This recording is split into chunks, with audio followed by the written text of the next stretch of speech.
Sunu Diaspora, une initiative d'une Sénégalaise vivant aux États-Unis. L'objectif du magazine est de montrer les conditions de vie des Sénégalais de l'extérieur, le travail abattu entre autres. Écoutons à ce propos les explications du journaliste et écrivain Bakary Goudiaby, interrogé par Fatou Kinedem et Germaine Dior. Des Sénégalaises, des Sénégalais font des choses intéressantes et contribuent à l'économie de ces pays dans lesquels ils résident. Et malheureusement, jusque-là, ce n'est pas visible. Et donc, étant donné que aussi la diaspora sénégalaise a les yeux rivés sur le Sénégal, il nous a semblé important de venir pour présenter ce magazine-là dans le pays d'accueil pour que les gens puissent s'en imprégner, savoir qu'à partir de maintenant, il y a un magazine qui est là pour eux, qui n'est pas le porte-parole des Sénégalais de la diaspora, mais nous souhaitons être le reflet, nous souhaitons être le messager de ce que ces Sénégalaises et ces Sénégalais qui sont nombreuses et nombreux à faire des initiatives. Et également, nous accompagnons, c'est d'ailleurs l'objet de ma présence ici aussi, c'est d'accompagner ces compatriotes qui font le retour. Donc on a accompagné un immigré qui vient de rentrer, donc depuis Paris jusqu'à son village. On l'a accompagné pour voir comment ça se passe l'insertion, comment ça se passe déjà l'accueil au niveau de la famille, de la cellule familiale, au niveau du quartier, au niveau du village, et comment lui, il va se retrouver. La Khalifa Diakhaté, c'est tout pour l'actualité pour ce soir. Merci Cheikh Tidiane Diaw. À tout à l'heure pour la page des sports. Nous poursuivons avec cette plainte des autorités de l'université Cheikh Anta Diop de Dakar contre les bacheliers non orientés. Menace née des perturbations des cours à l'UCAD. Pour sa part, le collectif des élèves non orientés garde le cap. C'est un reportage de Émile Diouf et Marani Mariga. Ils sont plus de 5000 à ne pas être autorisés à s'inscrire dans les universités sénégalaises. Ces bacheliers non orientés ont décidé de taper du poing sur la table. Depuis le mois d'octobre, nous sommes là, devant les amphis, devant l'administration, pour demander ce qui est notre droit, ce qui est primordial pour nous, c'est-à-dire l'orientation des nouveaux bacheliers non orientés. Face à cette situation, les autorités académiques haussent le ton et brandissent la menace d'une plainte contre les fauteurs de troubles. Des menaces qui ne semblent pas ébranler outre mesure le collectif des élèves bacheliers non orientés. Nous endossons nos responsabilités d'abord. C'est-à-dire nous perturbons les cours parce que nous voulons étudier. Mais si on nous porte plainte pour cause que nous voulons étudier, ça pour moi j'en serais frère. J'en serais énormément fier même. Quant à leurs camarades étudiants dont les cours sont perturbés par ces mouvements d'humeur, ils expriment une certaine solidarité vis-à-vis de ces bacheliers. On compatit sur le fait que les étudiants ne sont pas encore, les nouveaux bacheliers, pardonnez-moi, ne sont pas encore orientés. Et on aimerait bien que l'État règle le problème, parce que s'il ne règle pas leurs problèmes à eux, nous aussi on aura de sérieux problèmes pour valider notre année. Les étudiants non orientés, ils nous trouvent dans les salles, dans les amphis, ils nous font sortir. L'année tire à sa fin. Et pour l'instant, vous savez qu'il reste 3 mois. Si ça persiste encore, donc je dirais que c'est un chaos total et c'est l'échec du pays, c'est l'échec de l'éducation nationale. Les bacheliers non orientés se disent déterminés à obtenir satisfaction. Leur mot d'ordre, pas d'orientation, pas de cours. Émile Diouf, merci. La crainte de l'imminence d'une dévaluation du franc CFA. Les économistes rassurent, mais appellent à la vigilance. Les spécialistes qui planchent sur cette question dans notre capitale Dakar. Fatou Kinedem, plutôt compte rendu avec Abdoulaye Diallo. Sur Interzone à partir de 2013. Au vu des performances économiques des pays membres de la zone franc africaine, rien ne justifie une dévaluation, en croire les économistes. En revanche, l'instabilité financière inquiète, car des problèmes pourraient surgir en 2013 et 2014 si l'euro reste à son niveau actuel. Nous aurions nécessairement des problèmes. Pourquoi? Parce que la majorité de nos exportations, c'est en direction de l'Europe. Un grand nombre la majorité de nos importations proviennent de l'Europe. Les produits d'exportation sont libellés en dollars. Le dollar étant plus faible par rapport à l'euro, les recettes d'exportation s'amenuisent par rapport effectivement aux dépenses que nous devons faire à l'extérieur et en euros. Dès lors, une bonne gestion des ressources humaines et naturelles serait une mesure préventive. Ce n'est pas nous qui décidons de la valeur de l'euro sur le marché d'échange. En revanche, il y a la structure même de nos économies, la manière dont nos économies sont gérées Et de ce point de vue, il faudrait qu'il y ait un effort de gestion des ressources naturelles, des ressources humaines. Il faudrait qu'il y ait une diversification de nos structures économiques qui touchent aussi bien aux biens qu'aux titres. Et de ce point de vue, notre patrimoine pourrait rester stable, quels que soient les chocs extérieurs. Autre solution préconisée en cas de trouble, éviter les déficits budgétaires, autrement dit, engager des dépenses à la mesure de nos richesses. Nous nous rendons à Sédhiou où la situation agricole préoccupe. Pourtant, les réponses semblent accessibles, d'où cet appel des populations aux nouvelles autorités, propos recueillis par Bakary Konté et Laurent Mendy Tierno. Ce qui est important de faire, c'est d'abord la mise en valeur des terres, l'aménagement aussi de certains vallées, parce qu'effectivement, vous savez que la plupart des vallées ont été délaissées pendant des années. Donc nous pensons que le nouveau gouvernement doit se battre pour que vraiment ces vallées soient aménagées et que vraiment, par rapport à la distribution de certains engins agricoles, aujourd'hui nous pensons qu'il est tout à fait fondamental que certains engins tels que les tracteurs, les motocultures puissent venir en Casamance parce qu'effectivement, les populations n'ont pas eux-mêmes les moyens de se les procurer. Et malheureusement, nous avons constaté que la plupart des tracteurs qui ont été donnés aux membres du gouvernement dans le passé et à certains grands marabouts. Les vrais paysans, les vrais cultivateurs en réalité ne sont pas au niveau de la Casamance pour vivre en ces engins. Il faut également éviter à l'avenir que les paysans se retrouvent avec ces questions de bons impayés qui découragent à la limite le producteur sénégalais.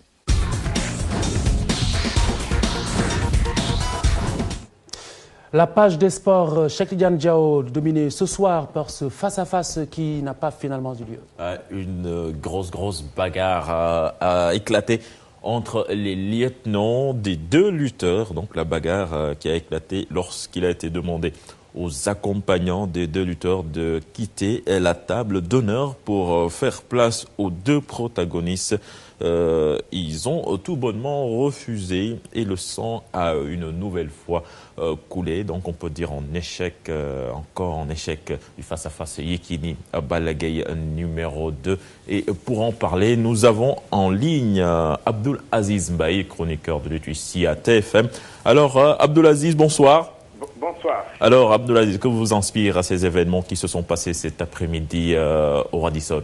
Mais une désolation à la vue de ces images-là, tout le monde est vraiment désabusé. Ça prouve nettement que les acteurs de la lutte ne sont pas encore conscients de leur statut. Et ensuite, un manque d'organisation terrible parce que je pense pour une conférence de presse, on n'a pas besoin de tout un monde. On a besoin des journalistes et des acteurs qui posent des journalistes et des acteurs, des journalistes qui se posent des questions auxquelles doivent répondre obligatoirement ces acteurs. Ils ont signé des contrats et les clauses des contrats stipulent que les deux acteurs doivent se présenter à des conférences de presse. Je pense que la responsabilité est exclusivement supportée par le promoteur, qui n'a pas su tirer les conséquences qu'il fallait lors de leur premier face-à-face qui a été un échec. Alors, aujourd'hui, sa position me laisse perplexe en disant que oui, il faut le considérer et la lutte est comme ça. La lutte n'est pas comme ça. C'est parce qu'il n'arrive pas, lui, à régler son problème et à prendre des mesures idoines pour au moins appeler les deux acteurs à respecter les termes du contrat. Alors, Abdoulaziz, pensez-vous que ces échecs répétés puissent mettre en péril la tenue de ce combat? Non, pas du tout, certainement. On peut dire que là, les conférences, ce sont les sponsors d'abord qui vont revoir leur copie. Ces lutteurs ne savent pas que les billets d'entrée ne peuvent pas payer les sommes aussi colossales qu'on le dit.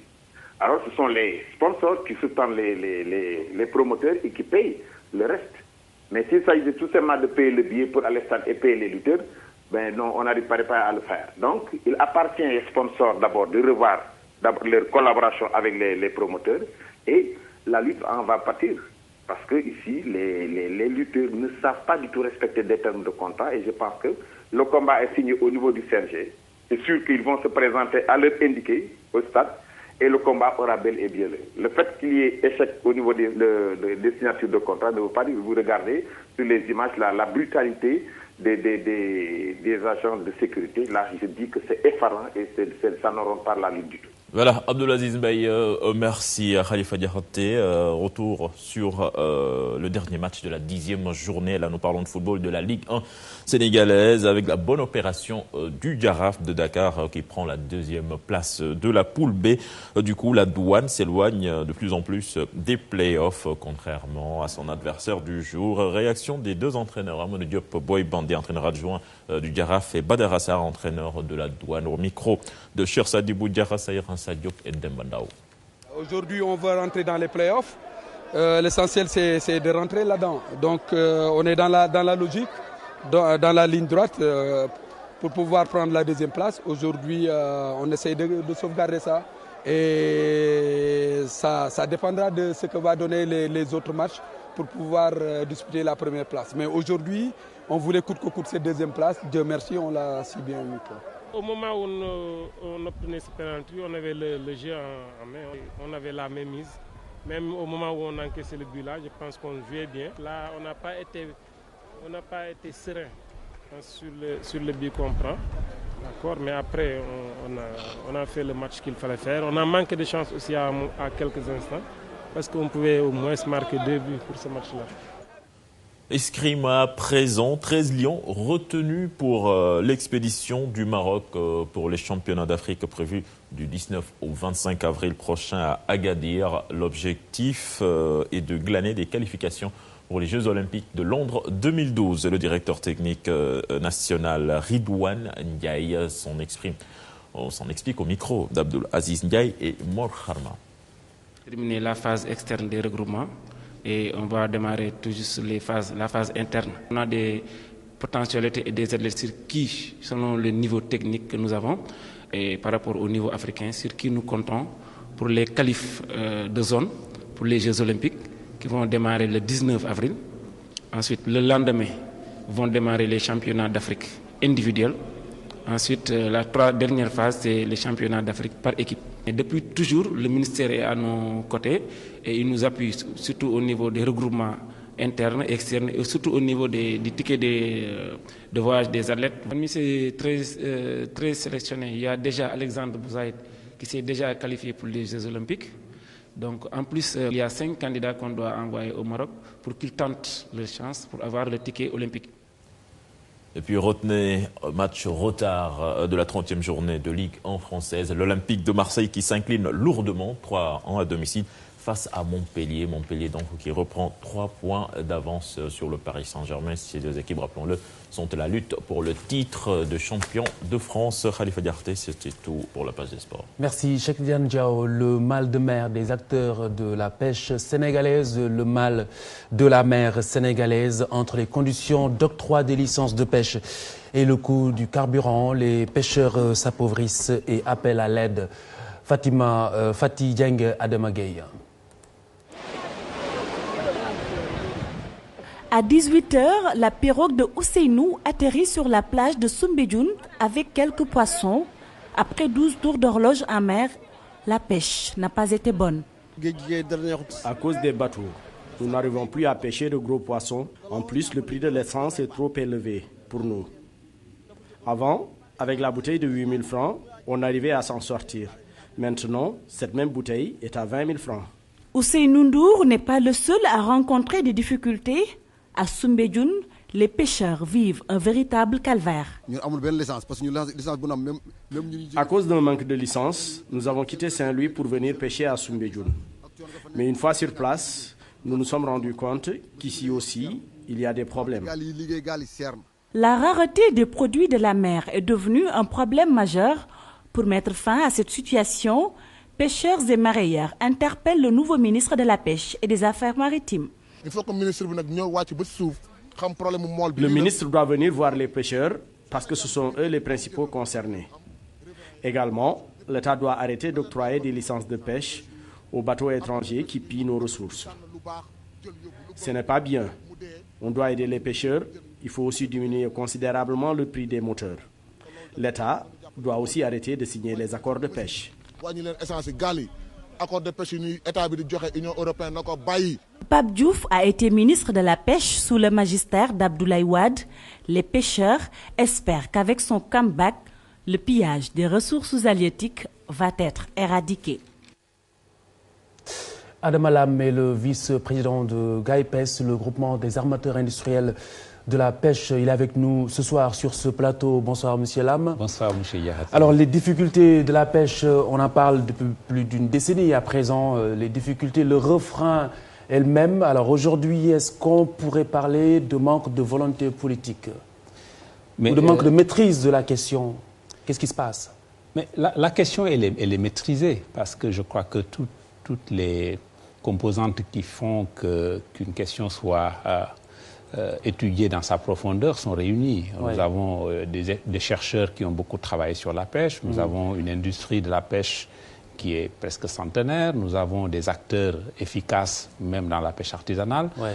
Nous avons une filière qui est l'une des plus porteuses en termes de compétitivité par rapport à la grappe de croissance. Ouais. Donc tous les acteurs je crois que tous les éléments sont là. Il manque simplement une volonté politique de mettre en action toutes ces idées, toutes ces énergies. Et malheureusement, tous ceux qui se sont succédés dans ce département, en tout cas depuis une décennie, n'ont fait qu'une chose, c'est pour la plupart, soit vendre des licences de pêche avec des dessous de table ou bien s'enrichir comme ce qui est le cas avec les bateaux étrangers actuellement sur le pélagique. Et c'est ce qui fait qu'en fait, il n'y a pas réellement une politique osée, réfléchie, soutenue d'intégration de cette filière pour qu'on en tire les composantes. Et simplement, je peux vous dire que je viens de consulter avant de venir le rapport sur les grappes de croissance. Ouais. Et quand vous prenez la pêche, l'indice est de 18,8 comparé par exemple au tourisme qui est à 2,6. Ouais. Donc on ne comprend pas que des autorités qui ont une puissance de croissance de cette nature-là continuent à bazarder des ressources et à avoir une politique incohérente de ce point de vue-là. Et c'est essentiellement la pêche artisanale qui paye les pots cassés. Aujourd'hui, à quelle échelle est-ce qu'ils sont impliqués les pêcheurs traditionnels? Mais les pêcheurs artisans sont pratiquement des laissés pour compte dans l'analyse globale. Ouais. Parce que en termes de débarquement, cette pêche, elle fait 80% des... C'est cette pêche qui nourrit les Sénégalais au quotidien. Absolument, qui fait 80% des mises à terre. L'industrie est un peu la partie, le label extérieur qui permet de valoriser la filière. Et nous sommes fiers de pouvoir dire que nous sommes l'une des filières les plus intégrées du tissu économique. Ouais. Et qu'est-ce qu'on voit? On paupérise la pêche artisanale, on ne fait pas attention aux investisseurs qui sont dans ce secteur et qui sont des nationaux principalement. Et ce qu'on constate, c'est qu'on prend des ressources de base qu'on vend à des étrangers à des tarifs qui défient toute concurrence. Voilà. Alors on les méprise tout en les exploitant, ces pêcheurs artisanaux, sachant qu'aujourd'hui, la plupart du ramassage est effectué par les marailleurs qui sont issus également de ce tissu social. Mais je crois que c'est quelque chose de tout à fait, je ne peux pas dire de planifié, mais en tout cas, on ne s'explique pas ce manque de conscience d'avoir des dirigeants qui ne se soucient pas de faire perdurer une ressource comme la pêche qu'on a reçue de nos ancêtres dans des conditions acceptables et qu'on devrait au moins avoir l'humilité de vouloir et la volonté de la transmettre, cette ressource. En fait, cet aspect informel arrange bien le côté industriel. Ça ne nous arrange pas. Ce qu'il faudrait, c'est justement que l'on quitte. Une industrie ne peut pas se développer dans un secteur ne peut pas se développer dans l'informel. Ouais. Il faut que l'on revienne à des formes organisées. Mais ce que l'on fait là, c'est justement profiter de ce manque d'organisation de la pêche artisanale ou bien de ce lien qui n'existe pas entre pêche artisanale et pêche industrielle de manière formelle, pour continuer à bazarder les ressources nationales et simplement pour une ou deux personnes, et nous considérons que c'est un vol. Et à partir de ce moment-là, nous avons décidé de fédérer les énergies de la pêche industrielle, de la pêche artisanale, des mareyeurs, dans une fédération qu'on projette de faire avec tous les acteurs de la pêche, et puis de faire entendre la voix du citoyen pour que ces voleurs en col blanc de la République soient poursuivis et que les biens de l'État reviennent au peuple, ce qui est effectivement une voie tout à fait normale. Donc aujourd'hui, quelle est la principale recommandation aujourd'hui que le GAIPES dépose sur la table de ce nouveau ministre, qui n'est pas forcément un terrain inconnu? Mais il est en terrain connu, il a été ministre de la Pêche. Il y a plusieurs pistes qui peuvent être explorées. D'abord, comme je l'ai dit depuis le début, il faudrait que l'on se rende compte qu'un secteur économique qui avance doit être un secteur économique intégré.